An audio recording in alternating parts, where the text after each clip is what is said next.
Hello friends, welcome to this e-medical classes. Today we will discuss regarding examination of CSF and its method of collection. First we will discuss about what is lumbar puncture. Lumbar puncture क्या होता है? ये एक method होता है जिसमें CSF जो है वो एग्जामिन जो है वो किया जाता है। सीएसएफ को कलेक्ट करके इसमें लंबर पंचर के थ्रू जो है वो कलेक्ट किया जाता है और इसमें सीएसएफ का जो है वो एग्जामिनेशन जो है वो किया जाता है। The primary method for CSF collection, ये लंबर पंचर क्या होता है? ये एक प्राइमरी मेथड है जिसमें सीएसएफ जो है वो कलेक्ट किया जाता है। सीएसएफ क्या होता है? सेरेब्रोस्पाइनल फ्लूइड जो है वो कलेक्ट किया जाता है।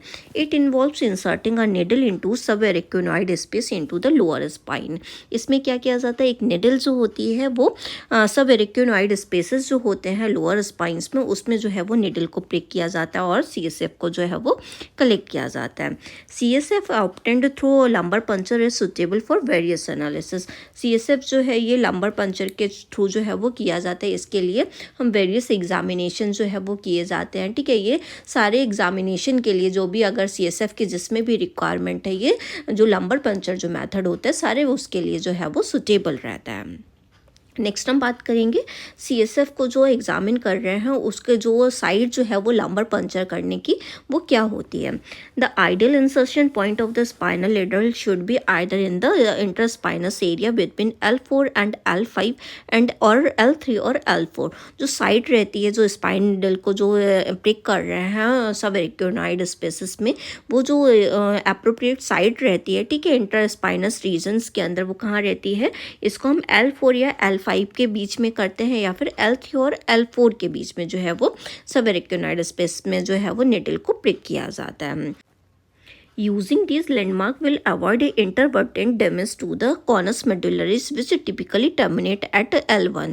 ठीक है, इसमें क्यों ये जो है वो L4 और L5 या L3 और L4 पे ही क्यों जो है इनके बीच में ही जो क्यों वो प्रिक की जा रही निडल, क्योंकि जो L1 के ऊपर जो है वो क्या ख़त्म हो रही है, हमारा जो कॉनस मेडुलरिस होता है, जो स्पाइन जो है वो आई है वो कहाँ पे एंड हो जाती है, वो हमारी L1 पे जो है वो एंड हो जाती है। उसके बाद में क्या होता है, जो वर्टिब्रल कॉलम्स जो हैं वो बसते हैं और इनके बीच में जो है वो सीएसएफ जो है वो रहता है। ठीक है, तो जो कॉनस मेडुलरिस जो है अगर हम स्पाइन में जो है वो निडल प्रिक कर देंगे तो उसमें क्या हो जाएगी, स्पाइन जो है वो डैमेज हो जाएगी। ठीक है, और L1 तक क्या रहता है, कॉनस मेडुलरिस जो है वो पार्ट रहता है, मतलब जहाँ पे स्पाइन, जैसे कि ये स्पाइन आ रही है, ठीक है, इसके नीचे ये क्या है हमारा, इसके नीचे एक हॉर्स लाइक टेल रहती है, ठीक है, जिसको हम क्या कहते हैं, कॉनस मेडुलरिस वाले पोर्शन को जो है वो बोला जाता है। तो ये डैमेज ना हो जाए इसलिए क्या किया जाता है, L4 और L5 और L3 और L4 के बीच में ही जो है वो निडल को प्रिक किया जाता है। ठीक है, इसके डैमेज होने से बहुत सारे कॉम्प्लिकेशंस जो हैं वो हो सकते हैं। ठीक है, तो अगर इसको जो डैमेज ना हो इसलिए हम क्या करते हैं, इनके ही बीच में L4 L5 L3 L4 के बीच में ही निडल को इंसर्ट करेंगे। जो निडल का साइज़ होगा इंसर्ट करने के लिए उसका कितना गॉज होता है, 20 और 22 गॉज की जो स्पाइनल निडल जो होती है वो यूज़ में ली जाती है। Stylet is inserted into lumbar intervertebral spaces को, जो इसी निडल को जो है वो स्टाइलेट जो होता है उसमें उसको पकड़ के लंबर जो इंटरवर्टिबुलर स्पेसेस होते हैं उनके बीच में जो है वो इंसर्ट की जाती है, जो सबएरेक्टिनोइड स्पेसेस होते हैं। इसको जो इंसर्ट करने के लिए हमें जो है वो प्रोसीजर को करने के लिए एक स्टेरिलिटी जो है वो मेंटेन करनी होती है, स्टाइल टेक्निक्स जो है वो मेंटेन करनी है। तो हमें ये अश्योर कर लेना है कि असेप्टिक कंडीशन के अंदर ही जो है वो सीएसएफ को कलेक्ट करना है। ठीक है, ताकि जो भी कंटामिनेशन वगैरह ना हो उससे हम प्रिवेंट कर सकें। Collection tube, use sterile tube for different test, one for biochemistry and another for microbiological analysis. ठीक है, अगर हम दोनों टेस्ट कर रहे हैं, ठीक है, जैसे कि बायोकेमिस्ट्री टेस्ट कर रहे हैं या फिर माइक्रोबायोलॉजिकल एनालिसिस जो है दोनों कर रहे हैं, तो उसके लिए हमें क्या चाहिए, 2 ट्यूब जो है वो चाहिए होती हैं। वो भी ट्यूब कैसी होनी चाहिए, स्टेराइल ट्यूब होनी चाहिए। एक चाहिए होती है बायोकेमिस्ट्री टेस्ट के लिए, दूसरी चाहिए होती है माइक्रोबायोलॉजिकल एनालिसिस के लिए। नेक्स्ट वन, हम कैसे करके एग्जामिनेशन करेंगे सीएसएफ का जब हमने उसको कलेक्ट किया है।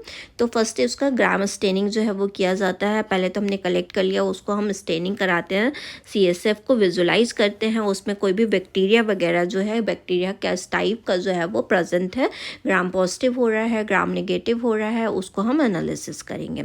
कल्चर करवाते हैं, फिर उसको inoculate CSF onto appropriate culture media to grow microorganism and identify the causative agent, ठीक है।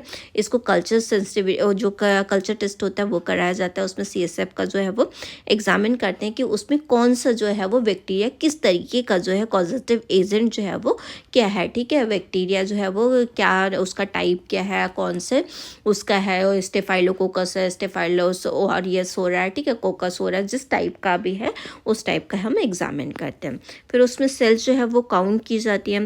Determine the total and differential cell counts, particularly white blood cells, इसमें increase the presence of infection. इसमें particular जो भी sales होती हैं जैसे कि वाइट ब्लड सेल है उनको एग्जामिन किया जाता है, ठीक है। इसमें अगर वाइट ब्लड सेल्स जैसे हैं वो अगर इनका जो है नंबर जो है वो रेज आ रहा है तो ये क्या इंडिकेट करती है कि वहाँ पे इन्फेक्शन जो है वो बॉडी के अंदर वो किसी भी तरीके का जिसके लिए हम एग्जामिन कर रहे हैं वहाँ पे इन्फेक्शन जो है वो प्रेजेंट है। Antigen test, use specific test to identify microbial antigen such as the latex agglutination test for bacterial antigens. यहाँ पे एंटीजन टेस्ट जो है वो किया जाता है कि ताकि हम पता कर लें कोई भी माइक्रोबियल एंटीजन बॉडी के अंदर तो प्रेजेंट नहीं है। जैसे कि लेटेक्स अग्लूटिनेशन टेस्ट जो है वो किया जाता है ताकि कोई भी बैक्टीरियल एंटीजन जो है वो पता लगा लें कि उसको किसी पर्सन से किसी चीज़ से जो है वो एलर्जी वगैरह तो नहीं है, तो ये सारे टेस्ट जो है वो किया जाता है। PCR जो है वो कर सकते हैं। Molecular technique like PCR can detect the genetic material for virus और बैक्टीरिया। इस जो है वो PCR पॉलीमरेज चेन रिएक्शन जो होता है वो किया जाता है। इसमें आइडेंटिफाई किया जाता है कि कोई भी जेनेटिक मटेरियल जो है उसमें ये एक टेक्निक रहती है जिसमें जेनेटिक मटेरियल जो है वो आइडेंटिफाई किया जाता है कि वायरस की प्रेजेंस है, बैक्टीरिया की प्रेजेंस है, ठीक है। इसमें उसका पूरा जो है वो टेस्टिंग जो है वो की जाती है और इसमें इवन उसको कन्वर्ट जो है वो भी कर सकते हैं हम। Sensitivity testing, if bacteria are identify perform sensitivity testing to guide antibiotic selection.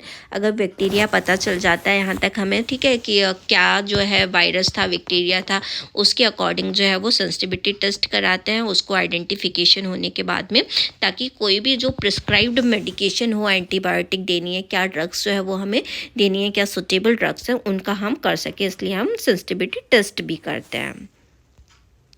Next one special consideration, हम जब CSF का एग्जामिनेशन जो है वो कर रहे होते हैं तो हम कुछ स्पेशल कंसीडरेशन जो हैं वो देखते हैं, ध्यान में रखते हैं। जैसे कि फर्स्ट हमें टाइमलीनेस, टाइम का जो है वो हमें ध्यान रखना है। promptly transport CSF sample to the laboratory to prevent alteration in test result। हमें जो है वो टेस्ट जो है वो टाइम पे जो है वो करना होता है उसको।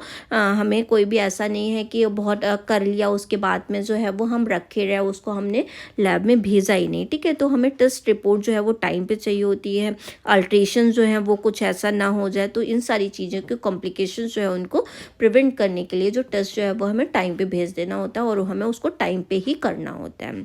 Next one storage, store CSF sample appropriately following laboratory guidelines. जो सैंपल जो है वो हमें सही टाइम पे जो है वो CSF को सही सुटेबल तरीके से जो भी वहाँ की स्टोरेज गाइडलाइंस जो भी होती हैं वहाँ के लेबोरेटरी की, तो उसको मेंटेन करके ही उसका हमें स्टोरेज जो है वो करना होता है। उनको जो पढ़ के ही उसका CSF का जो है हमें स्टोर करना है। Clinical correlation, interpreted result in the context to patient clinical condition and other diagnostic finding, ठीक है। पेशेंट की कंडीशन को देखते हुए पेशेंट की क्या डायग्नोसिस जो भी फाइंडिंग्स जो हैं वो आई हैं, जो भी इंटरप्रिटेशन जो भी रिजल्ट्स उसके आए हैं, तो उसकी दोनों को कंडीशन को हमें क्या करना होता है, मैच करा के कोरिलेट करके देखना होता है कि जैसे साइन सिम्टम्स हैं उसी बेस पे ही तो उसकी डायग्नोसिस जो है वो आई है कि नहीं आई है, जो भी रिजल्ट वगैरह जो भी है मैच कर रहे हैं कि नहीं है, दोनों में कोरिलेशन है कि नहीं है। तो ये सारी चीज़ें जो है वो हमें ध्यान में रखनी है जब भी हम क्या करते हैं CSF एग्जामिनेशन करते हैं।